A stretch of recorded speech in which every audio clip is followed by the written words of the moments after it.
الحمد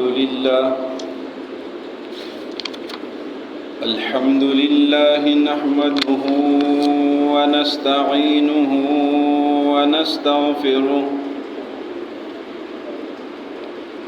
ونؤمن به ونتوكل عليه ونعوذ بالله من شرور أنفسنا ومن سيئات أعمالنا من يهده الله فلا مضل له ومن يضلله فلا هادي له ونشهد أن لا إله إلا الله وحده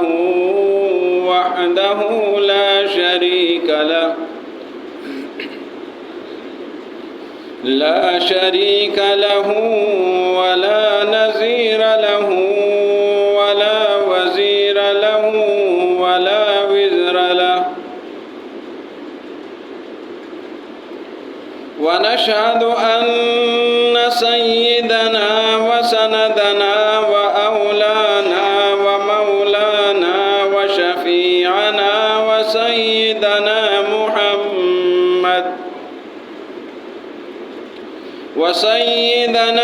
محمدا عبده ورسوله صلى الله عليه وعلى آله وأصحابه وأزواجه وذريته وأهل بيته أجمعين أما بعد فأعوذ بالله من الشيطان الرجيم بسم الله الرحمن الرحيم الذين آمنوا وتطمئن قلوبهم بذكر الله ألا بذكر الله تطمئن القلوب وقال النبي صلى الله عليه وسلم إياكم والحسد فإن الحسد تأكل الحسنات كما تأكل النار الحطب صدق الله العظيم وصدق رسوله النبي الكريم. معزز سامعین، میں نے آپ کے سامنے اللہ رب العزت کتاب مقدس سے سورۃ الرعد کی ایک آیت کریمہ تلاوت کی ہے اور جناب نبی کریم صلی اللہ علیہ وسلم کے فرامین مقدسہ میں سے ایک حدیث پیش کی ہے.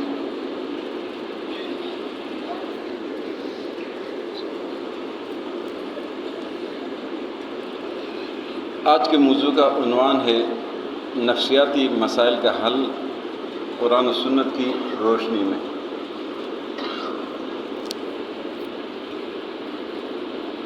نفسیاتی مسائل کا حل قرآن اور حدیث کی روشنی میں. اللہ رب العزت نے ہم پر جو انعامات کیے ہیں بے شمار ہے، بے تحاشا ہے، جن کا کوئی حساب ہی نہیں، کوئی ذکر نہیں. ان میں سب سے پہلا انعام وہ ایمان ہے. ایمان ہے تو سب کچھ ہے، ایمان نہیں ہے تو کچھ بھی نہیں ہے. یہ دنیا کی ساری چیزیں ایک طرف ہو اور لا الہ الا اللہ یہ دوسری طرف ہو، تو لا الہ الا اللہ یہ دنیا اور ما فیہا، یہ آسمان اور زمینوں، یہ دریاؤں، یہ پہاڑوں سب سے باری ہے. ایمان کا ذرہ موجود ہو تو جنت میں جانا نصیب ہوگا، ایمان موجود نہیں ہے تو جنت میں نہیں جا سکتا۔ ایمان کے بعد جو انعام ہے، جو بڑی نعمت ہے، وہ صحت ہے، صحت، تندرستی ہے۔ وہ کہتے ہیں نا کہ تندرستی 1000 نعمت ہے۔ جب بچپن میں، ابھی بھی بچے دیکھتے ہوں گے تو ہمیں بھی ایسے ہی لگتا تھا تندرستی 1000 نعمت ہے، کہ یہ تندرستی 1000 نعمت کیا ہے، پتہ نہیں چلتا تھا، سمجھ نہیں آتی تھی بات۔ وقت کے ساتھ ساتھ چیزیں سمجھ آ جاتی ہے کہ تندرستی واقعی 1000 تو 1000 ہے، لاکھوں نعمت ہے۔ صحت اور تندرستی ہے تو سب کچھ ہے، صحت اور تندرستی نہیں ہے تو کچھ بھی نہیں ہے۔ اگر صحت ہے تو آپ جماعت کے ساتھ نماز بھی پڑھ لیں گے، اگر صحت ہے تو آپ رات کو اٹھ کر اللہ کے حضور مصلی بچھا دیں گے، صحت ہے تو آپ اللہ کے دین کی خدمت کے لیے کہیں جا سکیں گے، صحت ہے تو آپ قرآن کی تلاوت آسانی کے ساتھ کر لیں گے، صحت ہے تو کسی کے ساتھ ہمدردی کے طور پر تعاون کر لیں گے، صحت نہیں ہے تو نماز بھی مشکل ہے، مسجد تک جانا بھی مشکل ہے، کسی کے ساتھ مدد کرنا، تعاون کرنا مشکل ہو جاتا ہے۔ صحت نہیں ہے تو بہت ساری پریشانی آ جاتی ہے، یہاں تک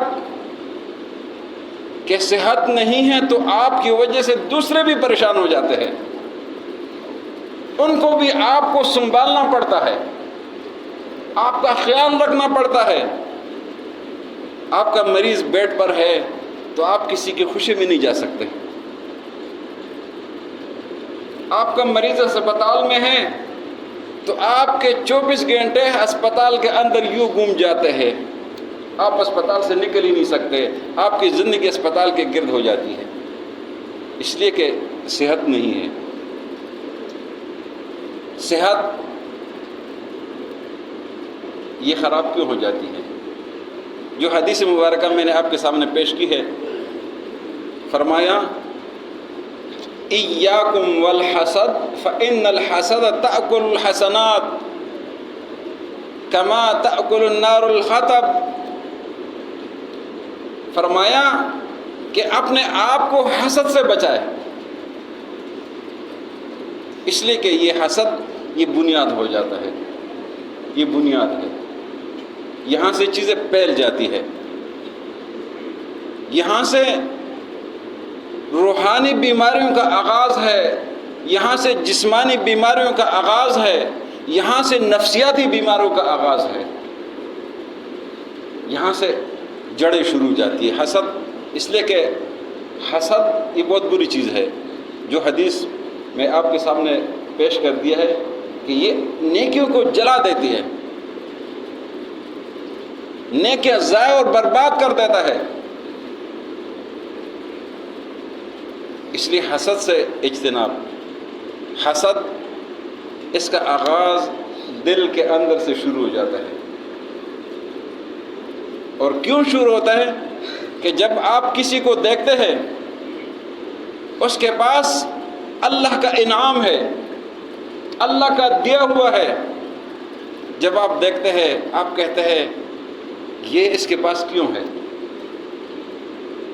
یہ میرے پاس ہونا چاہیے۔ اور کبھی کبھی تو آدمی کہتا ہے جو زیادہ ہی حسد میں مبتلا ہوتا ہے، کہتے ہیں اگر مجھے ملتا ہے یا نہیں ملتا ہے لیکن اس کے پاس نہ ہو، اس کے پاس نہ ہو۔ یہ بھی عجیب ذہنیت ہے، یہی حسد کی انتہا ہے، اور یہیں سے یہ فساد شروع ہو جاتا ہے کہ آپ خود حاصل کرنے کی کوشش نہیں کرتے اور دوسرے سے ضائع ہونے کی کوشش کرتے ہو۔ آپ کچھ کر بھی نہیں سکتے، صرف آپ کے دل میں وہ جلن ہے، وہ حسد ہے۔ اور جب یہ حسد شروع ہو جاتا ہے تو اس حسد سے پھر کیا ہوتا ہے کہ یہ اثر یہ آپ کے جسم پر شروع ہو جاتا ہے، آپ کے دماغ پر شروع ہو جاتا ہے، آپ کے دل پر شروع ہو جاتا ہے، اور دل کو خراب کر دیتا ہے، آپ کے جسم کو خراب کر دیتا ہے، آپ کو بلڈ پریشر میں مبتلا کر دیتا ہے، آپ کو ڈپریشن میں مبتلا کر دیتا ہے، اس لیے کہ یہ حسد یہ فساد کی جڑ ہے۔ اس لیے فرمایا ایاکم والحسد، اپنے آپ کو حسد سے بچائے، فإن الحسد تأكل الحسنات۔ اور یہ حسد جب بیماری شروع ہو جاتی ہے نا، اور انسان انتہائی پھر آگے بڑھ جاتا ہے، پھر ذہنی تناؤ کا شکار ہو جاتا ہے، نفسیاتی مسائل کا شکار ہو جاتا ہے، پھر اس کا جو دل و دماغ ہے یہ سب خراب ہو جاتا ہے، جسمانی طور پر بھی خراب، روحانی طور پر بھی خراب، نفسیاتی طور پر بھی خراب۔ اس لیے فرمایا کہ ایاکم والحسد، اپنے آپ کو حسد سے بچائے۔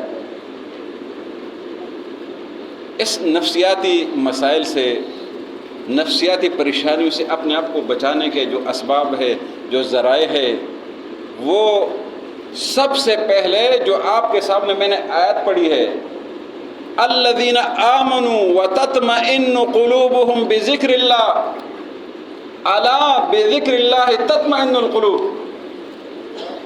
اگر کوئی شخص اطمینان چاہتا ہے، سکون چاہتا ہے، دنیا میں ہر شخص جو بھی ہے، جو کچھ بھی کر رہا ہے، یہ سکون کے لیے کر رہا ہے۔ اگر کوئی کاروبار کر رہا ہے، اس لیے کر رہا ہے کہ میں یہ کاروبار کر رہا ہوں، مال کما رہا ہوں تاکہ مجھے سکون ہو۔ اگر کوئی ملازمت کر رہا ہے تاکہ مجھے سکون ہو اس ملازمت کی وجہ سے۔ اگر کوئی زمینداری کر رہا ہے اس لیے کہ مجھے سکون ہو، مجھے پریشانی نہ ہو۔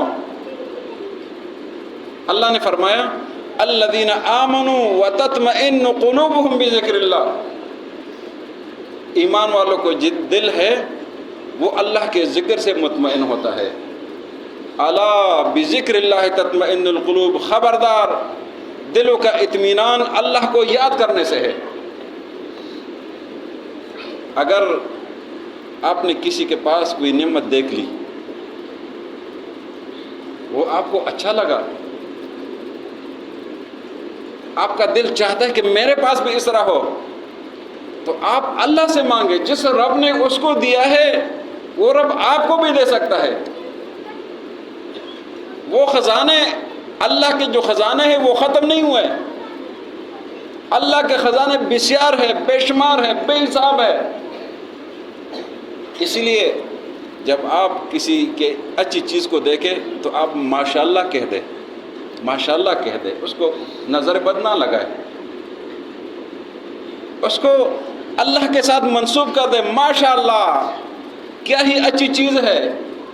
اگر کوئی اچھے ذہن والے بچے کو دیکھ لینا، کوئی اچھا کام کر رہا ہے، کوئی سلیقے سے بات کر رہا ہے، کوئی اچھا سبق پڑھ رہا ہے، آپ نے ضرور وہاں ماشاءاللہ کہنا ہے، ماشاءاللہ اللہ کے ساتھ اس کو منسوب کرنا ہے، اس کو نظر نہیں لگانا، ماشاءاللہ کہنا ہے تاکہ اس کی زندگی متاثر نہ ہو۔ الذین آمنوا وتطمئن قلوبهم بذکر اللہ، ایمان والوں کا دل وہ اللہ کے ذکر کے ساتھ مطمئن ہوتا ہے۔ دنیا میں یہ جو مال و دولت ہے لوگ اس لیے کما رہے کہ ہمیں سکون ہو، ہمیں راحت ہو۔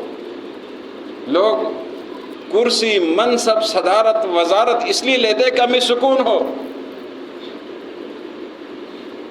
دنیا کے طلب اس لیے کرتے کہ ہمیں سکون ہو، لیکن در حقیقت اگر وہ اللہ کی مرضی، رسول اللہ صلی اللہ علیہ وسلم کی اطاعت کے بغیر ہو تو اس میں سکون نہیں ہے، اس میں بے سکونی ہے، اس میں تباہی ہے، اس میں بربادی ہے۔ آج معاشرے میں یہ بے سکونی کیوں ہے؟ ہمارے معاشرے میں بے سکونی ہے، ہر آدمی نفسیاتی مسائل کا شکار ہے، ہر آدمی پریشانی میں مبتلا ہے، کسی کے مسائل مالی مسائل ہے، کسی کے مسائل ذہنی مسائل ہے۔ یہ مسائل، یہ پریشانیاں یہ کیوں بنتے ہیں؟ یہ اسی حسد کی وجہ سے بنتے ہیں۔ دنیا میں ہمارے معاملات ایک دوسرے کے ساتھ آتے ہیں، جس طرح مثال کے طور پر بھائی ہے آپس میں، ایک زمانہ آتا ہے کہ بھائیوں میں دشمنی شروع ہو جاتی ہے۔ کیوں شروع ہوتی ہے؟ وہ مال کی وجہ سے، مال کی وجہ سے دشمنی شروع ہو جاتی ہے۔ ایک کہتا ہے کہ آپ نے مجھ سے اتنا حصہ لے لیا، دوسرا کہتا ہے مجھے اتنا تھوڑا سا کم ملا ہے، تیسرا یہ چاہتا ہے کہ میں ان دونوں کا حصہ میں اپنے قبضے میں لے لوں۔ یہ دنیا کے مسائل ہے، یہ دنیا کی پریشانیاں ہے۔ اس میں سکون تو نہیں ہے نا، یہ تو بربادی ہو گئی۔ اور اگر آپ کسی اور کو بے سکون کرتے ہیں تو آپ خود بھی بے سکون ہو جاتے ہیں۔ جائیداد میں سکون نہیں ہے، مال دولت میں سکون نہیں ہے، منصب میں، وزارت میں، صدارت میں، حکومت میں سکون نہیں ہے۔ سکون اللہ کے حکم میں ہے۔ اگر مال دولت میں سکون ہوتا نا تو دنیا کے جو مالدار ترین لوگ ہیں وہ بڑے سکون میں ہوتے ہیں، وہ آج بھی سکون میں نہیں ہے۔ اگر آپ سرچ کریں، جدید دور ہے، ایک کلک پہ آپ کو سب کچھ مل جاتا ہے۔ دنیا کے جو ٹاپ مالدار ترین لوگ ہیں، جو سب سے مالدار ترین لوگ ہیں، ان مالدار ترین لوگوں کے گھر اجڑ چکے ہیں، ان کی بیویوں کو طلاق ہو چکا ہے، وہ اکیلے رہ رہے، انہوں نے بیویوں کو طلاق دی دی۔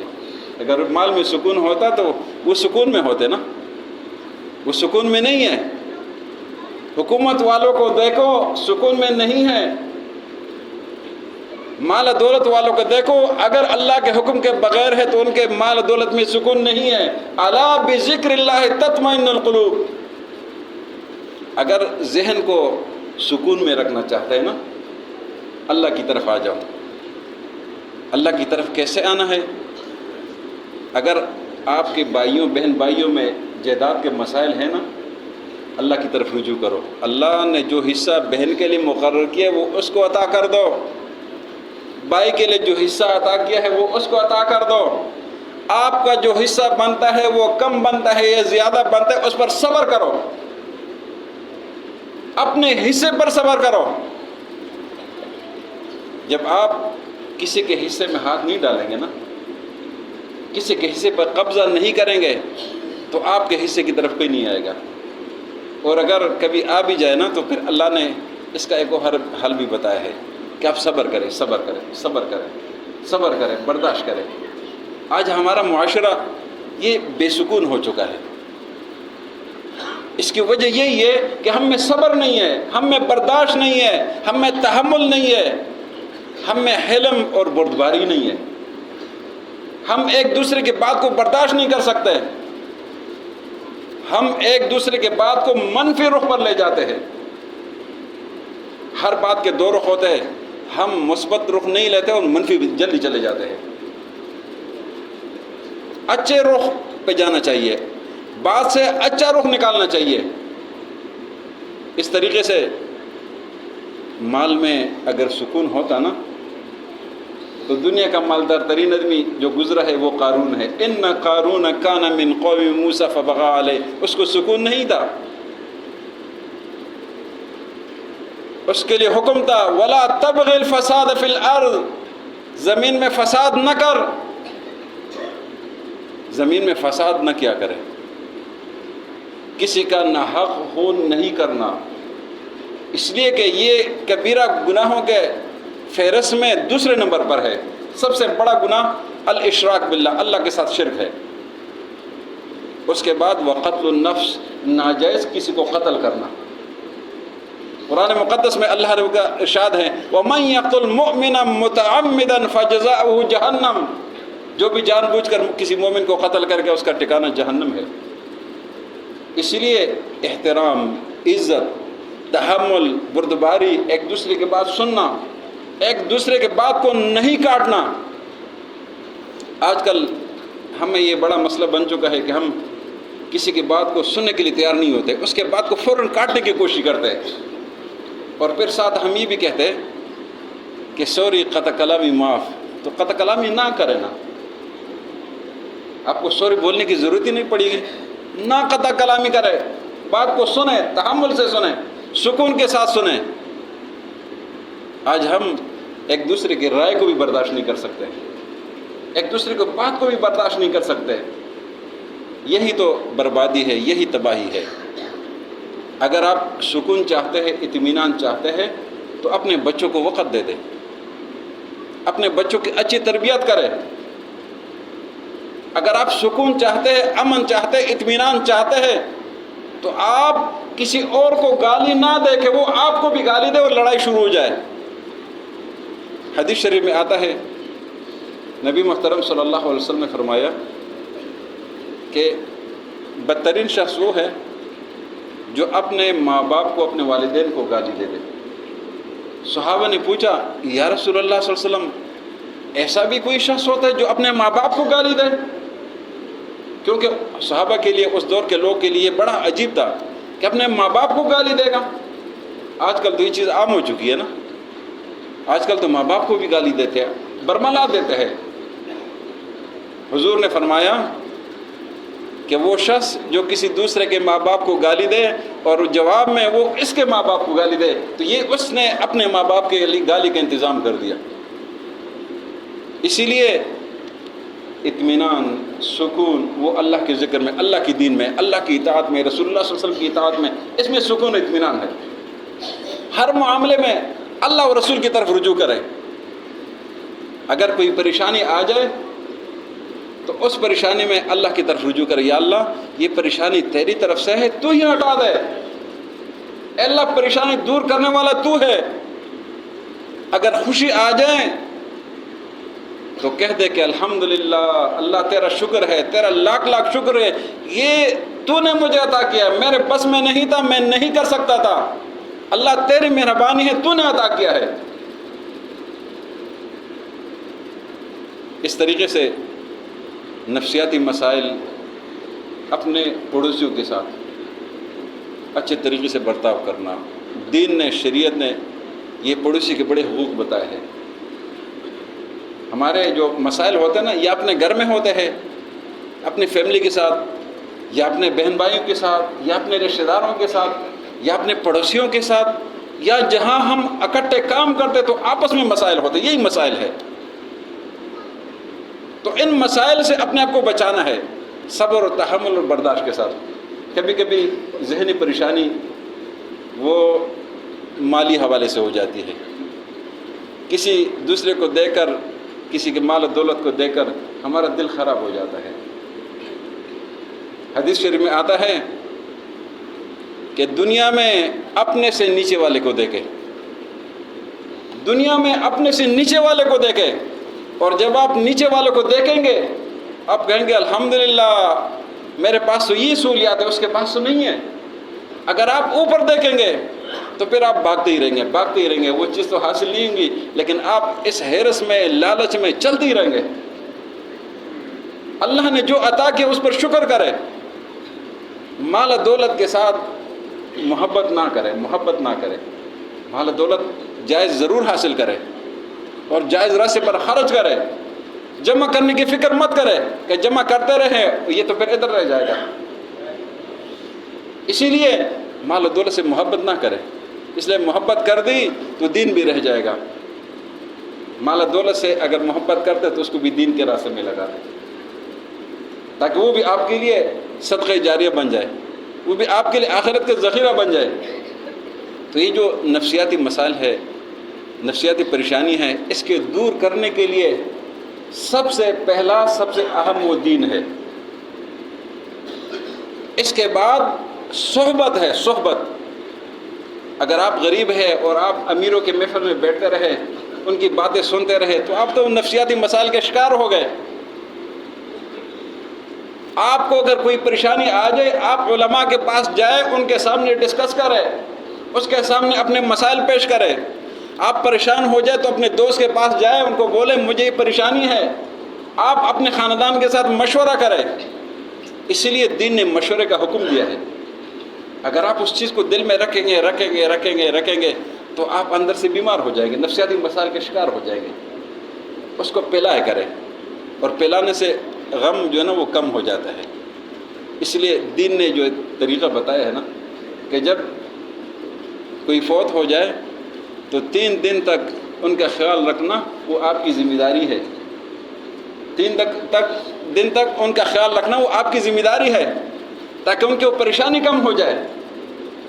ان پر مصیبت آئی ہوئی ہے، اور مصیبت میں کسی کی مدد کرنا وہ خیر خواہی ہے۔